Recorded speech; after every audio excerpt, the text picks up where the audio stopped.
Hey everybody, Joseph Rothschild here, aka MBT, and yesterday was the Masochist Banlist Tournament, and as a result, we were not allowed to put together a one-take testing. So we are doing it today during the time that I'm usually playing Inscription, hence the 320 viewers who stuck around. Make no mistake, those who are still watching are stronger than God. And today, you're gonna have to be the strongest in the business, buddy, because we are playing sports. This list does two things. First, allows me to rip off hard leg, and second, allows me to rip off the progression series. My two absolute favorite things to do in one-take testing. As you can see, we are playing Ultra Athletes, and rest in peace, John Madden. This list is unbelievable. We've got 3 copies of UA Player Manager, 1 copy of Dunker, 1 copy of Blockbacker, 1 Perfect Ace, 3 Liberal Spiker, 1 Midfielder, triple Ash Blossom, triple Effect Veiler, a Reinforcement of the Army, Foolish Burial Goods, triple Signing Deal, triple Pot of Extravagance, over Prosperity, because you don't want to have damage, Terraforming, Jersey, it's searchable, triple Hyper Stadium, triple Normal Stadium, triple Infib, double Punishment. This card's not particularly good because you don't ever really want to be going first, but in a pinch it'll do, and 1 UA Penalty Box. This is your send off of Foolish Burial Goods because it's a search. The extra is just a bunch of garbage that you want in the graveyard for your punishments, or maybe a Hauka Fibrax into Selene into Access Code line. Realistically, this deck is not fantastic, but it's great at taking unsuspecting individuals off guard, and for that reason, if you are new to Yu-Gi-Oh! And trying to get into it at the local scene, this is a pretty decent deck to start on. It also builds nicely into a ton of other decks, just because Infinite Impermanence, Ash Blossom, and Effect Veiler are probably the money cards in this strategy, and are also the money cards in pretty much everything else. If you're looking for places you can shave individual dollar signs off of this build, the entire extra deck could go to the Banished Zone with no impact on your game plan. All right, so the trick to UA is you always want to be following these rules. You gotta be listening to ABC. Those are the ABCs of playing UA. It's always be careful about your card effects, right? So let's fire off UA Signing Deal. And this one is this one is also governed by ABC. You want to always be considering how you get Perfect Ace and Blockbacker onto the field turn 1. So I think we can go Blockbacker, summon here. We can trigger the effect of the Player Manager. We'll summon that. We will not activate the on-field effect. We'll summon Perfect Ace, returning the Blockbacker to hand. And then we'll summon the Blockbacker, returning the Player Manager to hand.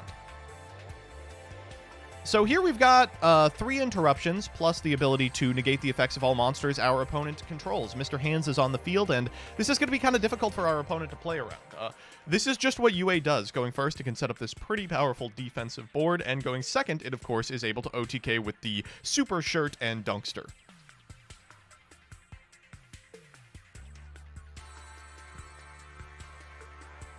Okay, Eldritch coming out first. Unfortunately, that is going to force our hand on Mr. Hands. I guess we're pitching the Playing Manager.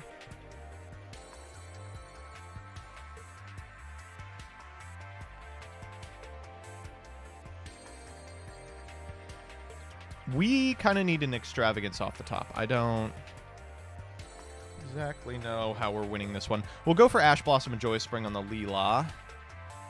And I'm feeling okay, except for the fact that I don't know how I get out of this.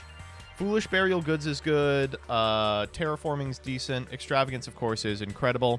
Trouble Sun, that's fine. That's going to get a Live Twin from deck to hand. Eldritch Live Twin. God, I hope we don't lose to this deck. How embarrassing would that be? They're going to go for Frost. Oh, shit. And that's the whole line. All right, so they're going to Special Frost, and now they can go for, what, Pink? No, I'm actually cool. So unfortunately, UA Blockbacker is a terrible card.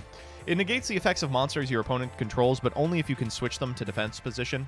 So in a scenario like this, where our opponent is about to summon a Link monster, we can't exactly move her to defense. Still probably for the best that they don't get the pink into rotation, so we'll just go ahead and negate this now.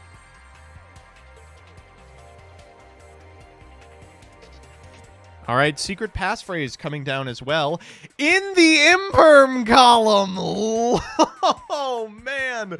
If I ever find an Eldritch Live Twin player with a single IQ point, I will absolutely get dumpstered. But it's not happening today, baby. It really is not happening today. Summoning Eldritch is, like, good here. It trades for my monsters, but unfortunately, my opponent has not yet read a single card on my side of the field, so I'll be able to switch that sucker to defense position with Blockbacker. Negates the effects. Not really that big of a deal for them, but will keep them out of doing anything interesting, and I just need a starter. Please, just Extravagance off the top of my deck. Please, inshallah, top card of my deck is Extravagance. More than anything else, I need a fucking Extravagance into, like, Terraforming Libero Spiker. That would be perfect. All right. You're just one turn too late. Oh, you're just one turn too late. Oh, no. Shit. Oh, I'm definitely dead on the crackback, aren't I? PP. Okay, let's put the Perfect Ace to attack. We'll go in for the Leela. At least we can keep them off the evil twin half of the deck. Maybe I should have put them both to attack unless they're playing something like Magic Cylinder. You know, I wouldn't expect anyone to be playing a card that bad, but then again, someone decided to play a deck as bad as Evil Twin Eldritch, so I could be standing corrected, rather. Oh, I should have done both if only to be able to negate the Leela.